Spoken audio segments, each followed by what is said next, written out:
What's going on, everyone? Welcome to another edition of 27 and Q alongside that man right there, the two-time Super Bowl champ, former great running back of the New York Football Giants, lean, mean, and trim. Number 27, Brandon Jacobs. I'm Rich Quinones. B, always good to talk to you, my friend. How are you? Absolutely phenomenal. I got so much. I got good things happening, man. It's the Georgia playoffs. My beautiful Wolves is in the second round. Um, you know, boys look good, man. Trying to make this run that state championship in the highest level of competition in the state of Georgia. They said the overall second highest region in the country as far as competition is concerned, but that's neither here or there. But I think we got a good chance to take it, man. How about the big boys, Georgia, right? Overtaking Ohio State right now. So you got Michigan, FSU, the top four college football playoff. I mean, Georgia had a couple big wins, right? Ole Miss, Missouri. Oh, listen, they destroyed them. It wasn't Yeah, close. but I think I'm wondering though, if you're looking at this, you got Tennessee coming up, right? I'm wondering if they're looking at this saying, well, these aren't signature wins, but I don't know, man. Georgia's still Georgia. Let me I tell you something, Rich. yeah, go ahead. What do you got? They'll lose to Alabama in the SEC championship game. I think you said that before the season started if they were going to meet. And Alabama seems to start. they'll move Georgia to 3, and Alabama will be at 4 or either one. And they're both going to be in the playoffs, and they're both going to go to the national championship and play again. And Georgia's going to beat them the second time around. You think Ohio State beats Michigan? Close Yeah, out. I think Ohio State beat Michigan this year. They can't cheat unless they got the signs already, you know. But people do this in the NFL all the time, though. They've been doing this in the NFL for years. So this is not the first time someone has done this, and people are just frowning down on it. Even though I can't stand Jim Harbaugh, I'm still not gonna say what he did was just that much out of. You know what I'm saying? People have been doing this stuff for years. So in the NFL, how do you equate that to the NFL? I mean, talking like Spygate here with the Pats years ago. I mean, you're talking sign stealing. I mean, after a while, don't you kind of know you have a sense of what plays are going to be run here and there? Do you not? They run the same plays down and distance lead they run every week. Yeah. You're in the red zone.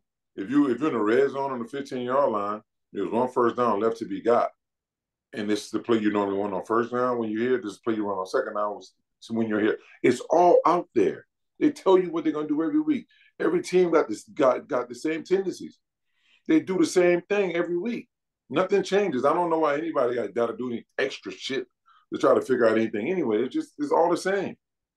What about when we hear they grab the guy off the practice squad right before they're going to play team A or team B? How much stock do you put in that? Like you practice squad players coming all of a sudden and they know exactly what their former team is doing, prior to the game. I remember I used to talk to a lot of you guys, former Giants, and they would say they would bring in some guys like bigger DBs to kind of match up with plaques here and there during the week, just to kind of get a sense of what they're going against. I mean, that's the norm, is it The not? only the only big defensive back that I seen Plaxico played against in our era was I think Nami Asuma. Awesome. Well, I think he was the biggest guy, like 6'2", whatever it was at the time yeah, for him. yeah. Um, yeah, but practice squad guys, they they know a fair share of information. But Rich, you have the film from prior weeks that they played the game. Then why is is it the NCAA just doesn't like Harbaugh and they wanted Michigan to lose the other day. They'll beat Maryland, trip up against Ohio State. Then you don't even have to worry about them in the college football playoffs here as a championship game. You don't even have to worry about if it played out like that. Or is this much ado about nothing? Or it just happens to be Jim Harbaugh, who, oh, by the way, brings in a lot of money to Michigan and a lot of money to the NCAA. I mean, I feel as though if this is Nick Saban or Dabo Sweeney, are we up in arms like this? Absolutely. I don't Really? think it's a Jim Harbaugh thing. I mean, Jim got caught. I don't think it's a Jim Harbaugh thing at all. I don't think America dislike him at all. Um, I don't know, Rich. I don't think anyone. I don't think anyone would get different treatment for it. And sign still like stop this shit. Stop it. This is what we running. You saw it. It's second down and 10 Yeah. in this part of the field. We're going to run one or two plays. You know what both of them are. Line up and stop it. Yeah. Because that's why you practice all week. Yeah. That's the true reason why the NFL is a 9 to 5 job. It's not just go and practice for 2 hours and you leave. The extra stuff you get in the NFL is to look at the other team tendencies and what they're doing. Mm-hmm. Same thing in college. Look mm-hmm. at the other team tendencies and what they're doing. Now, college, you got like 4 hours, maybe 5 hours of preparation after classes and stuff like that to look at film, look at what they're doing, look at how he steps and all this other stuff. Sign stealing, I'm not quite sure, who's going to be. See, by the time most of these offenses get the signs or the plays that they're running, you got 8-9 seconds on the play clock. So how are you going to make the adjustment so fast when you see they got 8-9 seconds on the play clock? Now they get it, you see it. You got 6 seconds on the play clock. How are you going to get change personnel to match the sign that you've been seeing for the last 2 weeks? How are you going to do that? I just think it's a little bit. It's just too much going on, man. But like I said, I don't like the guy for specific reasons. With our relationship and what happened with us. Not necessarily. Just the way my situation was handled. But I'm not going to say the guy should have to go through this. Sign stealing shit. I don't believe he did something that bad to get this. Yeah, but it can also be the out for Michigan, right? If they rescinded the contract offer, and it could be an out for him to potentially go back to the NFL. You don't need to go to the NFL. You need to go where he need to go where he got control. Because all of his coaches he had when he was in the league are really happy where they are, doing a good job for those teams, just as they did for him. Right. So he can't bring in those guys. The organization going to have to pay them. Going to have to pay them much more probably than what they're getting now. I mean, Greg Roman ain't going to call plays with Jim Harbaugh. Vic Fangio is not going to run the defense. You see what Jimbo Fisher's getting paid? No, I did not. So the Power 5 owes 146. Oh yeah, I did see 76 million buyout. I think I'm going to get a job 19 million within 60 days from the day that he got fired, and then obviously there's additional monies involved in that. But 76 mil to say screw you. I'm going to get a job. I'm going to get a job as a college coach. I'm going to get a $30 million contract and suck real bad and make them pay me $30 million, and I can go live the rest of my. That's fine. I'll be one of those quality control guys for you. I'll just go and grab coffee. Right. Give me $2 to $3 million. I'll go away. By the way, speaking of going away and sign stealing, who could have used it last weekend? The Giants. They could have used. The bus breaking down, going to the stadium. They could have used sign stealing. They could have used you out there, Tuck out there, OC out there, Strahan out there, Eli out there. It's bad, man. We just need to get out of this season, man. Yep. Back to the drawing board. Just get out this season. Get some guys healthy and get bigger, get stronger. Bring some guys in that we need. And try to make another run at this thing, in the 2024 season, because 2023 is over with. So it's long, 2 more months, man. I mean, it's bad. Like, it's really bad. Like, I'll randomly text you during these games, like, what the F? I hate this effing team. I can't do this. First of all, a GM and a head coach has to realize if you have an injury-prone starter and you have an injury-prone backup, no disrespect to the practice squad kid DeVito, but they should have brought another quarterback in.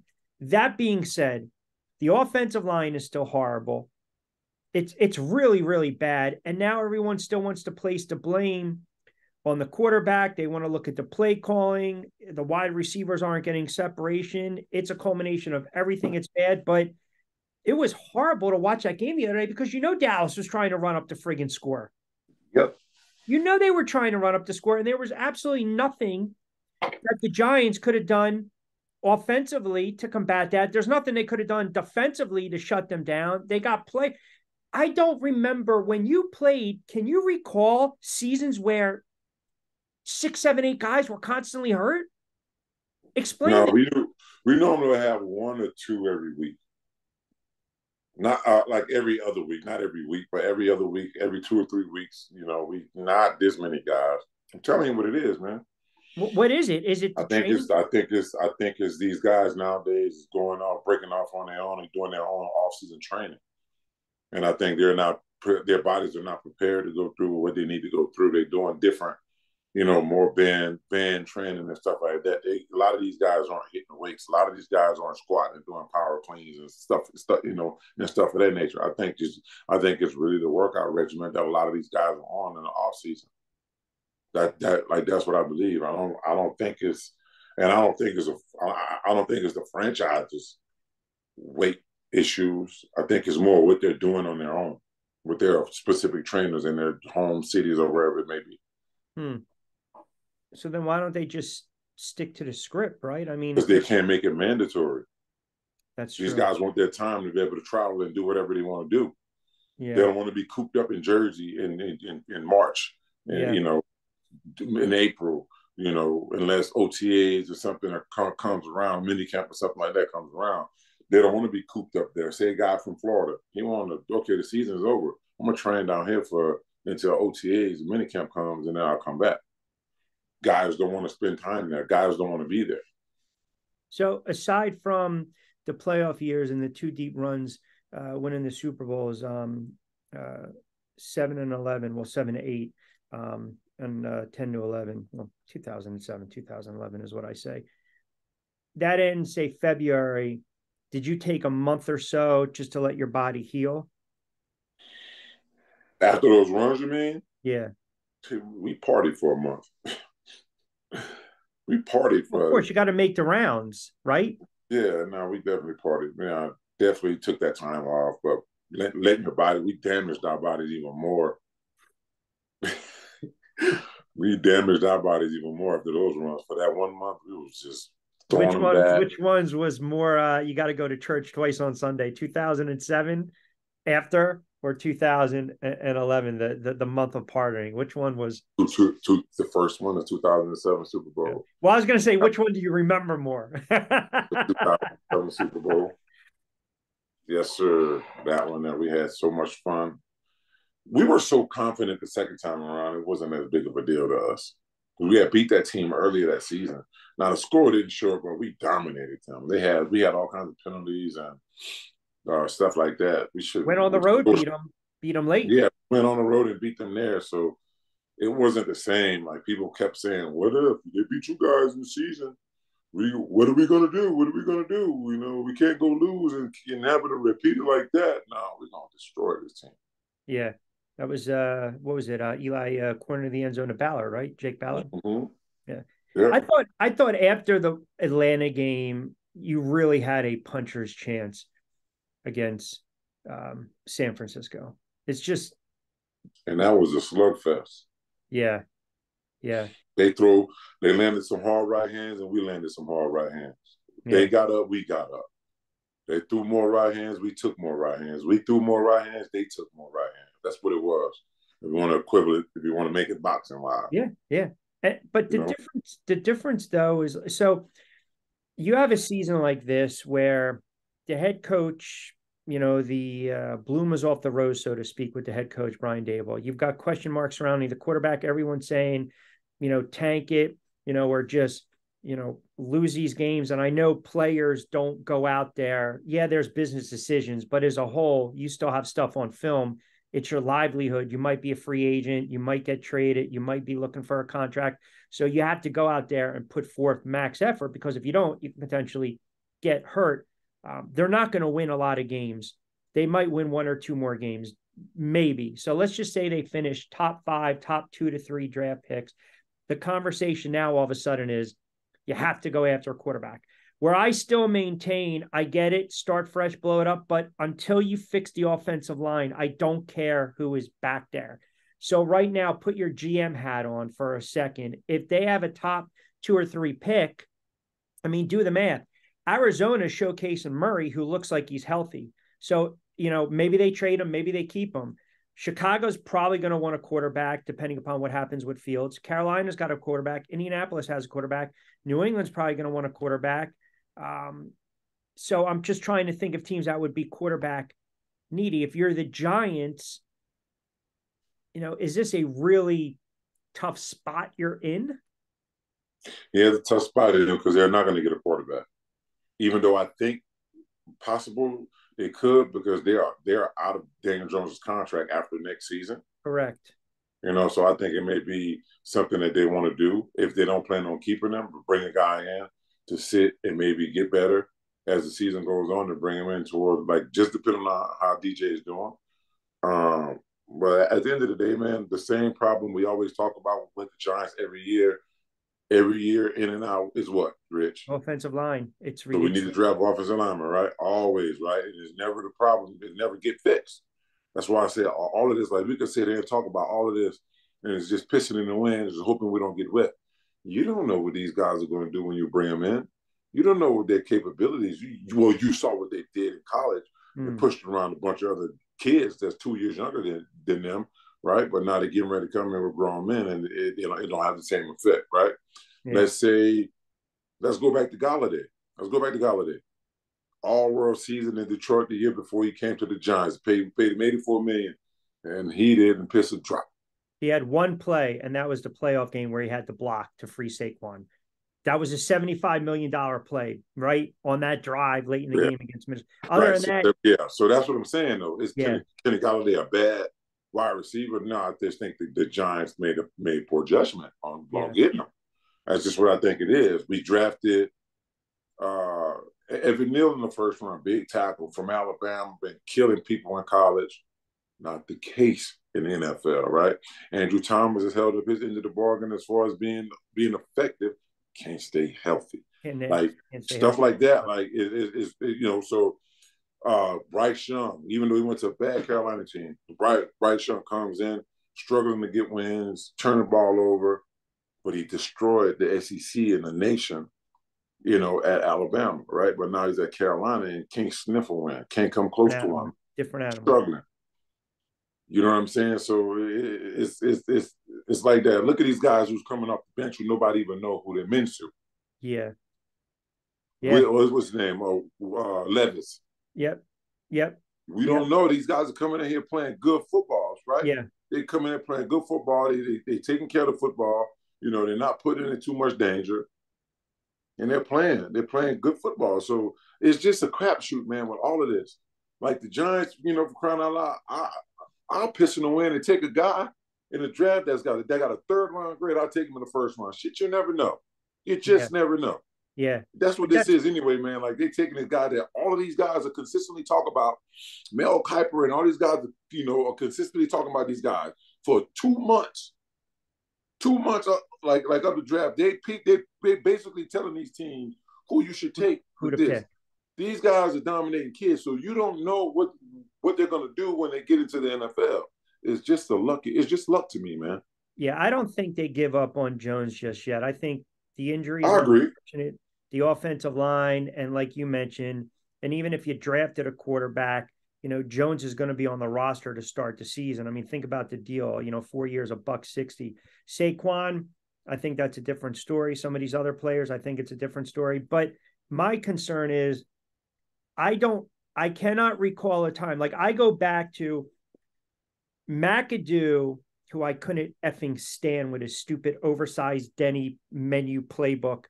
There was a game the Giants played the Rams, and it's the year the Rams started to ascend with Jared Goff, and it was they suspended Janoris Jenkins, I believe, for conduct detrimental. Another player that cashed in and didn't do shit. But anyway, there was a 3rd and 31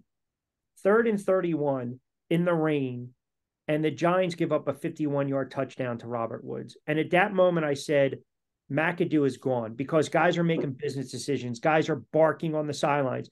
You see what happens the other day. You got Shepard, Slayton going back and forth. You have Wink Martindale and Brian Dable talking. Now, I know the TV and the reporters and the sideline, they give you juice. They give you the story. But I start to see a fracture there. And I want to ask you, you played for a Hall of Fame head coach and Tom Coughlin. I can't recall a time where you guys were getting your doors blown off like this. I mean, how do you keep it together? And you look at what's going on right now, current team Are you starting to see the head coach losing the locker room? No, I mean, I can't say that. See, this is Coach Dable's first rodeo as a head coach, second rodeo as a head coach. So it's going to be a lot of things that he's hit with that he's gonna have to handle. A lot of team stuff, a lot of finger pointing and stuff like that he's gonna have to deal with, which essentially is why the things are the way they are now. You know, you got Xavier talking about Wink That's a doesn't good give point. them, you know what I'm saying? Stuff like that. Like he's talking about what coaches By doesn't the way, do. which he, not to cut you off, which he shouldn't, because if you look at his track record and look what he did last year with the ATV accident, that cost him a couple games. Like you're either part of the problem or you're part of the solution, right? Right. So I mean, I just think sometimes though, I don't give a damn how bad my situation is. I was never going to get into the media and say Coach Gilbride don't want to listen to us. We are out there running these plays, and he's not listening to what we're saying when it comes to calling them and putting us in the right situation. We've never done that. I would have gotten a knockdown, drag out fight on the sideline with Coach Gilbride about running stuff before I went to the media with it. I'm gonna go, Coach, man, listen, we need to run this, we need to run that. They lined up in this underfront the whole time, and we run into the pitch block like we can't make that block. He's already outside of him. We pushing us outside, like we need to change and run something different, right? So that's how we was. Like we didn't, but I was never gonna get in the media and say, I love Coach Gilbride. He's done a great job. Our team would not have been as great as we were on offense if it wasn't for him. You know, people called him kill drive and all this other stuff, but people don't realize how great of an OC Coach Gilbride really was. You know, so we worked together. You know, and he was a smart man. It didn't take much for a guy like Coach Gilbride to see what's happening to change it. Most times we didn't have to come to the sideline and say nothing to him because he already saw it. You know, he already saw it. So I mean, but yeah, I would never call a coach out in the media for nothing unless I just don't like him. I'm Right. trying to get, you know. But with that being said, I also think it has to do with the coaching staff and also who the head coach was. My point is I can't really sit here fairly and objectively say, all right, let me go through here. Let's just say 2007, 2011, Jacobs, Eli, Strahan, Tuck, Osi, Kiwanuka, Hakeem, Steve Smith, Ahmad, Mario, Victor, Eli. I can't see you guys barking like that. That's the problem. The cameras catch it. So when you have the running back that's pissed off and frustrated, when you have two wide receivers going at it, where you have the head coach running off the field and still having words with the defensive coordinator coming out of the locker room, I'm not the biggest Dable fan when it comes to the antics, but look, I know what Coughlin used to do. I mean, he would berate guys. I mean, let's be honest, but I felt it was kept in-house, if that makes sense. And that's why I asked you. I don't recall a stretch of games where you guys were getting your doors blown off. I mean, 07, you started Dallas and Green Bay, and the defense gave up a lot of points, but you turned it around with the goal line stand in Washington, right? That catapulted you guys. But I don't recall a time where, man, this team is getting their doors blown off. The leaders have to step up. And that's where I look at this Giant team, and I'm like, it looks like it's becoming fractured, even though the head coach can say otherwise. Yeah, I mean, the antics and stuff like that in what you see could be totally different conversations going on than what people think. 100%. I think in this case, what we're dealing with and what we see is exactly what we think it is because of what we're going through on frustration. Yeah, just frustration, and guys just out of options, don't know what to do. Trying to figure out how to save the team and keep the team together in situations like this is tough. Yeah. It's tough. Yeah. I mean, it's really hard because everybody see things their way and what they think should happen. I think that's a problem with the NFL nowadays anyway, that everybody thinks that they have a say in what's going on. We just was there. We let the coaches coach, and we had, anything that we wanted, we have the leadership committee we would meet about it, and we take it to the coaches. Yeah. This is the issue we're dealing with. But that's the problem. There's really not a ton of leaders. No, there's a bunch of individuals in today's second NFL. Youngest team, by the way, second youngest team in the NFL. I did not know that. Oh yeah, I could have told you that. Second youngest team. I think if they kept this team as they aged, I think we'll have a chance to be pretty good, actually. Just the young team making stupid mistakes, committing dumb penalties, turning the football over, playing scared, afraid to make a mistake. That's the other Like, thing. Yeah. that's more That's the what other I thing. see. I don't get it, man. If you're going to sit there and go for it late in the game to try to get a BS touchdown and go for it on fourth down, your only But shot the against guy, Dallas is to go for it. Go for it. I like 100 your direction, but agree. your team, your players got to be on board, Yeah. physically and mentally. Yeah. Yeah. Like he got it on his head, and he believes that these guys can go out and make a play, so he called a play. But the way they go out and execute, I mean, I just think I think all of these guys, I think they're just playing so nervous and so scared, trying not to make a mistake, and they end up making mistakes and getting hurt. Yeah, well, yeah. I mean, it was hard. Even the Jet game. I mean, you got a quarterback in there. You're not letting him throw the football. At that point, who the hell cares? Let him throw it. If it's a Let him throw the ball. It can't be no worse than what it is. The team that's 2 picks ahead of you gonna still probably lose two, so it's not gonna change anything. Uh, I don't know. I mean, they got a bad situation. Do you believe Dable's on the hot seat? No. Okay, fair enough. Next year, if this goes on, then I'll say so. No, But what if nowadays, they no. have a rookie quarterback under center again and no offensive line? You give them a pass again? Absolutely. So why would you put him in a situation? Why would you put coach in a situation like that All right, so and blame Jones is him starting next year. for the non-productive? Jones is starting next year under the guys healthy starting next year, and they fix the offensive line. Now they go 6-10, 6-11. Head coach is gone. You're getting rid of that head coach Why? again. Why? So why would your head coach be gone? He's not offensive line coach. No, but if I'm saying if you're giving them a pass this year and you said next year's a different story, you're talking about if they're non-competitive getting blown out and we see the nonsense on the sideline and all the other crap. Because now you're getting rid of him after 3 years. You've gone through McAdoo, Shermer, Judge, and now you're So fourth. McAdoo, what, 2 years? Yeah, because they made the playoffs. Shermer was 2 years as well. I think Shermer was 1 year and Judge was 1 year as well. Well, this is his second year. Yeah. They'll give him another year after this. But you got to point the finger at the problems, though. Okay, fire the head coach, right? Let's say they fire the head coach. Mm-hmm. And now you got a rookie quarterback, and you still got these offensive line problems, and you still come out and go 6-11. Who do you fire? When you got nobody else to point the finger at, then who are you pointing at? Okay, you just fired that guy. You had the same record you had the year before. Yeah, you're right. So what do you do? I mean, listen, it's not an envious position. I'll say this. If the Giants really want to fire the head coach, if they really want to fire the head coach, and let's say the Raiders don't keep Antonio, I say bring him in as a head coach. Well, okay, so hold it there for a minute. What happens if Kraft and Belichick have a mutual parting of the ways? And Belichick, everyone knows the hoodie, has such adoration for the Giants, and he's out there. Do you think the Giants even make that call? Rich. Listen, because you're thinking about it, because I'm putting you on the spot and you're thinking about it and you're trying to think of how to get out of it. The Patriots are what now? What's Same their record record? as the Giants, 2-8. Why bring him in? It's Belichick, man. It's the hoodie. Cachet. Right. They're still the same record. With the hoodie on. With the cut sleeves and all. Hey, listen, I was just trying to get something out of you. Bring a young guy in with some swag, like Houston did. Went out and got DeMeco Ryans, and look at he's doing great over there. Coach of the year with maybe the MVP in that kid, CJ Stroud.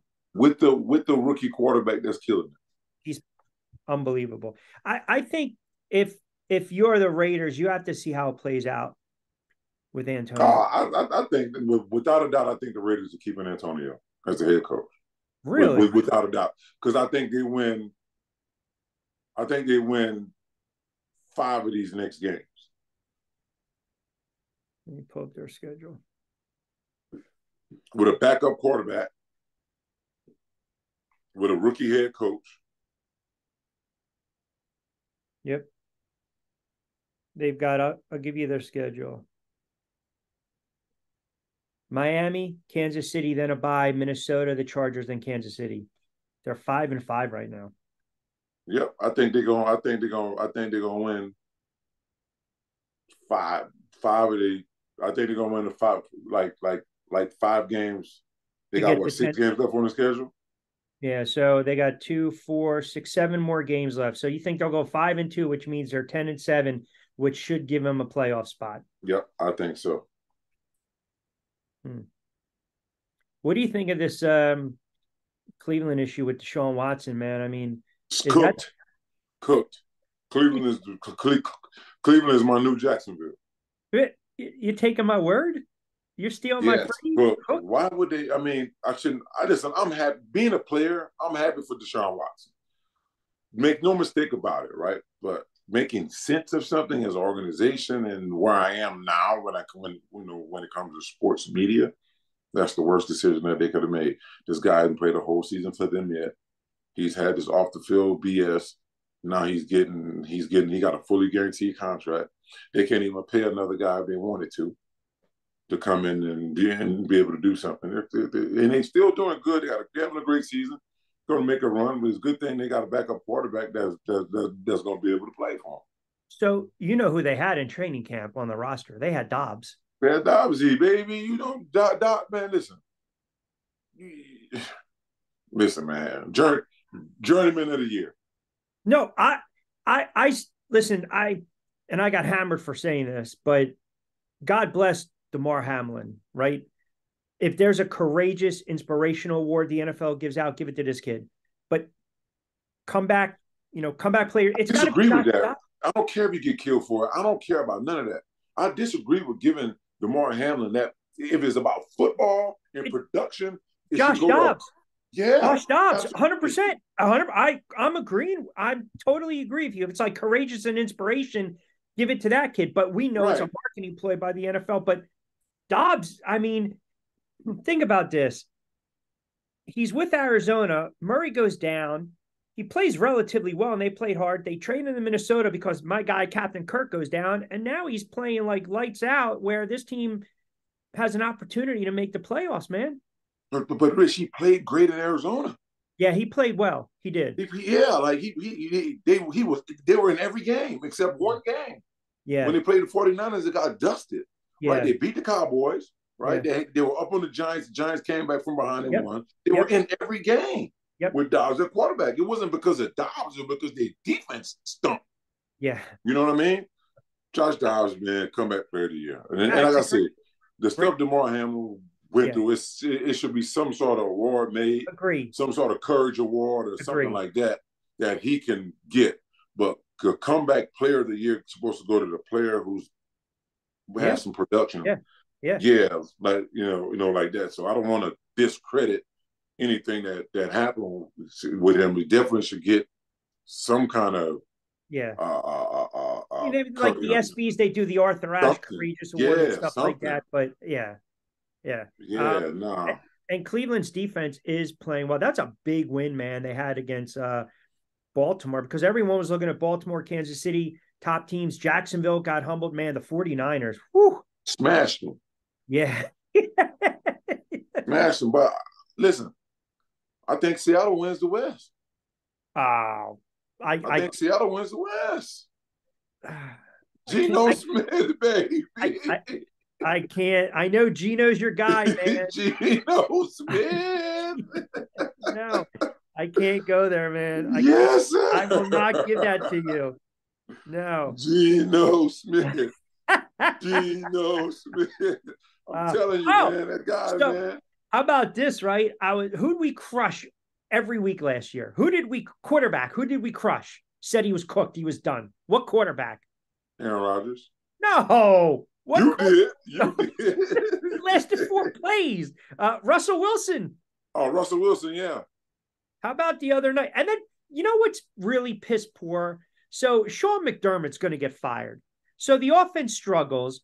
It's not Ken Dorsey's fault that Josh Allen is making poor decisions. So what happens? You lose, and then you fire the offensive coordinator the next day. And I'm wondering if there's something to be said with Brian Daboll not being there anymore in Buffalo with Josh Allen. Well, it ain't transferring to the Giants, I'll tell you that much. No, but I'm saying he struggled, man. I mean, he struggled. This is, Listen, yeah, Coach Coach Dable is a great coach, and I respect him. I love the stuff, the attitude he's able to bring. I do think he needs another opportunity as a head coach for the Giants. I just think they need to fix what they may think, whatever they think the problem is. And I just don't think it's him. hmm. Because from year to year, a lot of stuff in the NFL is happening different. Look at the Chargers, right? Look Yeah, at the win close Chargers. game. They were just like the Giants last year. They had a great season. Was in a situation where they made it to the tournament. Didn't go well for them. Now they coming out this season, and now we talking about you know firing Brandon Staley, and, Yeah, and here we talking about firing Coach Dable when yeah. these are two teams who are playoff bound, and Giants won the game last year, lost in the division around Philly, Yeah. right? Just year to year, this stuff changes. Why getting this is a crapshoot. But it's also why I told you I thought they were going to take a step back. I thought they overachieved. Schedule, ugly games, defense, low scoring. They were winning close games. It's just be competitive, right? I mean, I don't like coaches don't like losses on their resume, man. But No, I mean, Christ, they're 10 because it point sticks with dogs them. against Washington. It sticks with them. It's bad. I just I don't know. Did you guys ever have a stretch where you were getting blown out like that? No, we had a stretch where we lost games. Like my last year with the Giants, we were 6-10. When you came back from San Francisco? Mm-hmm. Yeah, but that was a horrible that you guys, I think you also started like 1-6, and then you made a little bit of run, Mm-hmm. and then you guys were talking playoffs, and then you lost to Dallas. But We were in every game though. We were in every game coming fourth quarter. yeah, this is just I mean, I can't even, I'm looking at the stats. I mean, their point differential is minus 148. Um, I think it, by the way, I think it's time now on the record you give up on your guy, Zach Wilson. Done. Can't play. Can't play. He can't play. And that head coach is probably going to be out of a job too. You know why? Because he refuses to bench the kid. Who are you gonna put in? What is he gonna do? They got a Simeon. I think they signed him on the practice squad. I think there's another kid they have on the depth chart as well. How do you not score in the NFL? Easy. Tim Boyle. Do you think Aaron Rodgers is coming back this year? I hope not. That'd be the worst thing he can do. An already older guy with a bad injury like that who couldn't move as well before. His going to be so limited if he came back behind that offensive line. Hell Like, no. what happens if he comes back and the first time he puts weight on that Achilles, he pops it again, he tears it. Mm-hmm. I mean, he missed first 5 games next season. I mean, I don't know. I don't believe in any of that. Right now, best team in the AFC, best team in the NFC. Best team in the AFC. I got to go with the Chiefs. Mm-hmm. And the best team in the NFC. Yeah, I know it pains you to say it. They play on Monday night. It's Who's got to be that? Eagles. Geno Smith. No, I'm just Oh, joking. stop it! Now you're just being ridiculous. I'm just joking. I got to go with the Eagles, man. Uh, But Baltimore Ravens and the AFC is a close second.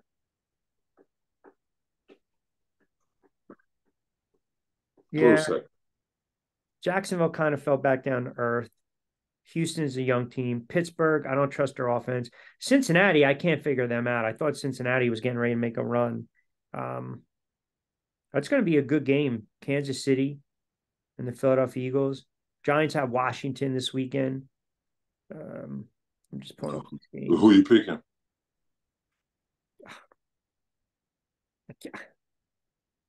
I can't even watch this stuff anymore. It's so bad. You don't understand. Like, I'm at the point in my life where I should be able to just enjoy it, and I still get annoyed. I do understand.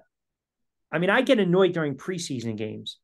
That's a major issue. Like, I probably need to go and seek some type of assistance or help. I don't know. The kid Sam Howell's been playing well, man. I mean, the enemy's a good fit.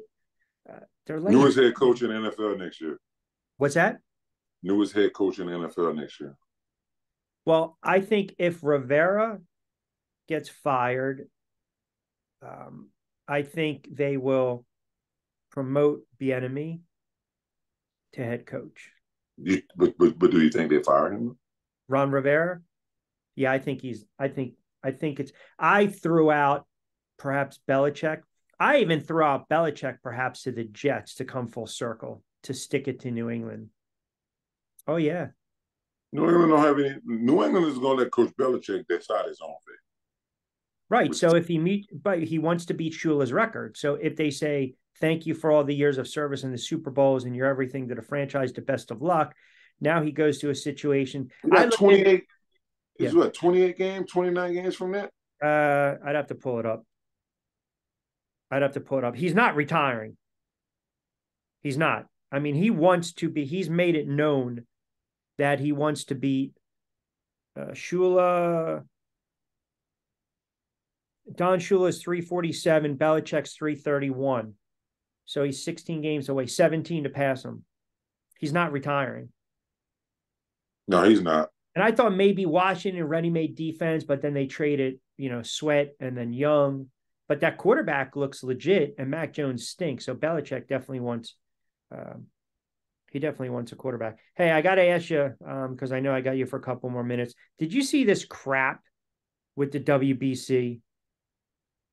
No, what is it? That they gave Nagano, the MMA fighter, and I butchered his name. They gave him a friggin' world ranking.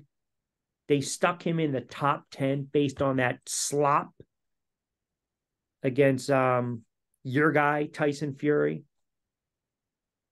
They stuck him in. He's ranked number 10 in the heavyweight division by the WBC.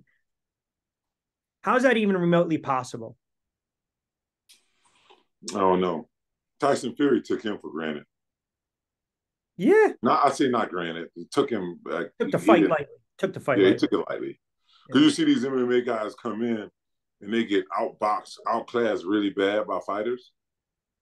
And that's probably what he thought was the case going to be. And he took him lightly. And he got what he was supposed to get. Fight. I promise you, fight him again, it wouldn't be close. Oh, no, if he trained properly, of course not. I do have to ask you.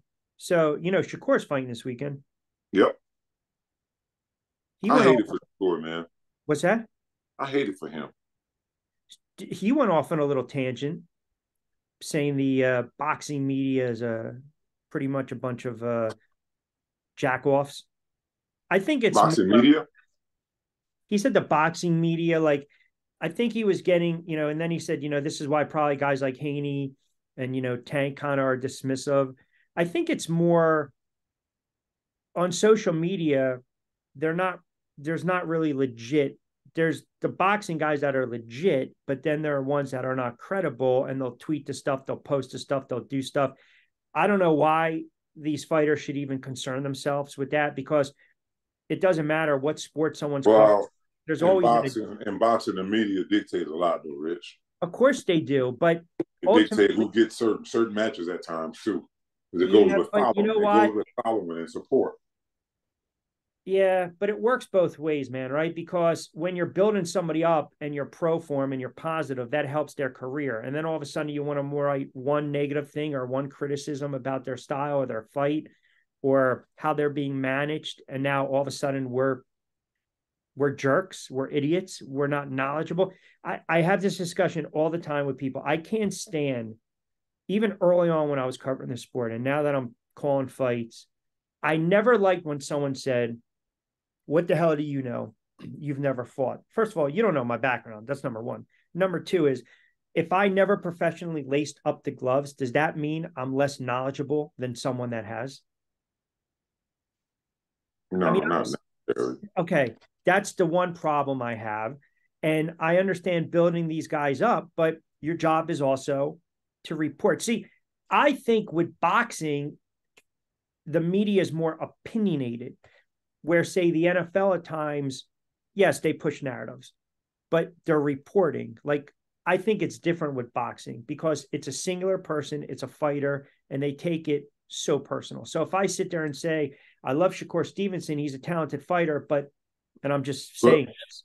but people do that to him though, and that's why things are the way they are with him. People do that with him all the time. But like I follow these media outlets and some of these stuff on Instagram and Facebook, and that's what they do. The guy got great talent, but he's never fought anybody. He's never been in with anybody. Da da da da da. Because the people that But don't you have to take this? Okay, but let me ask you something. Don't you have to take what they're saying with a grain of salt? Like if somebody wrote about you and your career, if it was coming from the tabloids or the Post or the Daily News and it was a credited writer, as opposed to maybe someone, the Tom's River Express, I'm making up a newspaper. Are you really going to give a shit what they say? boxing, yeah, I am going to, Rich, because here's the thing. Because when people start talking about you in boxing and start getting certain people to support you in boxing, you can get certain fights, right? Let's say Devin Haney. Devin Haney know damn well he didn't want to fight Shakur Stevenson. He know damn well he didn't want none of that smoke. So what does he do with him, right? Use the same excuses against him that people have been saying in the media. You haven't fought nobody. You got to take 25%. You haven't fought nobody. You don't deserve more. You don't deserve more. If you don't take 25%, I'm not fighting you. That's that type of stuff that he's talking about, right? So the guy he know he's gonna get beat, so he try to use that against him. That's what Shakur is saying. Like he won't ever get a fight with guys because big fight. He gonna destroy this kid on Saturday. He's gonna beat the brakes off. No, yes. he's gonna make a statement, but that's my whole point. He's such a talented fighter. Who cares what other people think or say? Because half these guys trying to cover the sport, they're fanboys. That's all they are. They're fanboys. They go on, they create the show, whatever they do, and they flip the phone, they take the footage, they rip these fighters. They're not there in training camps. They're not covering these kids. I covered Shakur when he was a friggin' amateur. I've got film on this kid, New Jersey Golden Gloves. Like, I know his story. I've been following this kid. I think he's an immensely talented kid. If I'm him, I don't give a shit what anyone is saying. To me, just go about your business because his talent speaks for itself. And if you're telling me some of these asshole writers are dictating how these fights should come about, then shame on the promoters. Seriously, shame on the promoters if they're worried about that crap. Like I say, when it comes to boxing, promotional companies will never get along. There's only been one promotion. There's only been two promotional companies that has done business. That is Golden Boy with De La Hoya and Richard Schaefer, and Top Rank. Those were the only two. Top Rank will never do anything with PBC. Never, ever, ever will do anything with them. Ever. It won't happen. So that's where all the good 30s and 35s and 40 guys are over there with PBC. So the negotiating will never be done the right way. Top Rank wants to keep everything in their house, and these other guys, they want to keep everything in their house. Bob is not going to go negotiate with nobody because they're going to try to screw him and say, well, you got to take this and that. Like, there's not enough money to be made to have fights outside of the promotional company. Somebody got to leave somebody. Terrence Crawford, when he got Spence, that's because he left Top Rank, right? Of course. Spence was never going to leave, the people he was with. He's never going to do that. Manny Pacquiao got to fight with Floyd Mayweather because he left Top Rank. And it's not Top Rank. They're doing what they're supposed to be doing. They're probably doing the same thing that I would be doing. I'm going to have my fighters fight each other so we keep the money in house. Yeah. And that's the problem that we're dealing with now, and why Shakur probably can't get a fight. Devin Haney left Top Rank, and now he's on his own. I don't know who he's with. He offered Shakur something he knew he wouldn't take, so he can say, "You're scared. I offered you a contract. You want me to take chips? You want me to take these little cookies?" And then you don't even negotiate with. You don't even start at 25. You take 25 as end all be all. Yeah. He didn't want to fight Shakur, and he gave him something he knew he wouldn't accept, and he used it against him when he started talking noise to him. I offered you a contract. Of course. I offered you a contract. You offered him a contract, yeah, but you knew you wouldn't take it because you knew you didn't want to fight it. But see, what you just said, if you know the truth, then that should be enough. Maybe I think some of these guys, they're still very young. They think someone's trying to, clout chase. rain on the parade, steal the shine, all this stuff. I think a lot of it has to do with some of the nonsense on social media. The boxing people on social media, on Twitter, on X, a bunch of assholes, man. I mean, like, they're sitting at home watching the friggin' fight, and a dude gets knocked down. They think he's trash. I mean, come on. Like, what are we doing? He got caught with something. Those are casual boxing fans. Rich, we always talk about the casuals. The casuals don't want to see Floyd fight. He's scared. He runs. They want to see what's it? Vasquez, Israel Vasquez, and what you call him? That type of fight where they forehead to forehead and they're just slinging haymakers, and that's what casuals want to see, man. Yeah, everyone. It's when people sit there and they criticize the sport. All you have to do is look at social and go to YouTube and look at all these fights and look at all the commentary and look at all the previews and look how everyone's, they get so wound up and bent out of shape. That kind of tells you that the fanaticals, but even the fanaticals at time, man, you have a different type of opinion. They're like, oh my goodness, I don't know. And I forgot, Andrade's fighting too. Mm-hmm. Boo Boo. I like Boo Boo. Yeah, he's had a wait, Some of these guys. Was sick. He was sick, I think. Something was wrong with him for a little bit. I don't know exactly what it is. He took some time off to do the health reasons. Haney's fighting December 9th. He's gonna get beat. I think Reach is gonna beat him. We got a week. We'll get into that fight next week. I'm just going through the schedule. Yeah, they're gonna pile it up, and then January get that little bit of low. Some good fights coming up.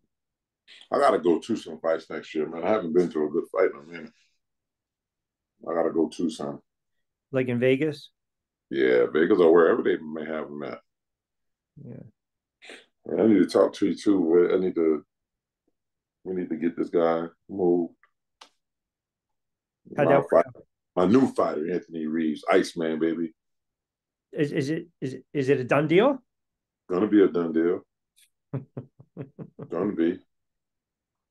Do you have a lot of local cards? They put a lot of local shows down there? There's not a lot of local cards down here, man.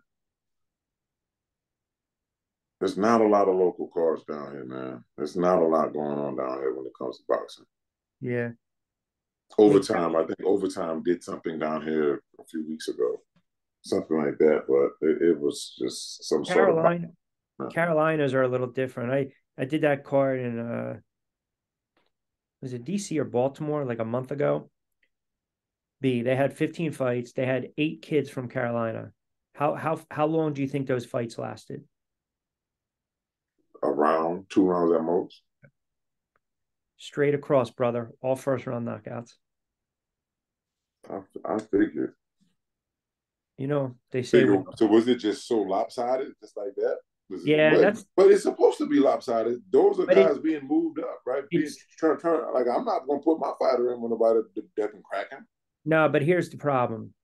You're going to give me 15 fights, which is a long night, right? That's a long night because they're going to take the breaks in intermission, whether they're 4-rounders, you give me an 8-rounder, throw in a belt if you want to, some small belt, fine. And then a couple 6-rounders that are competitive.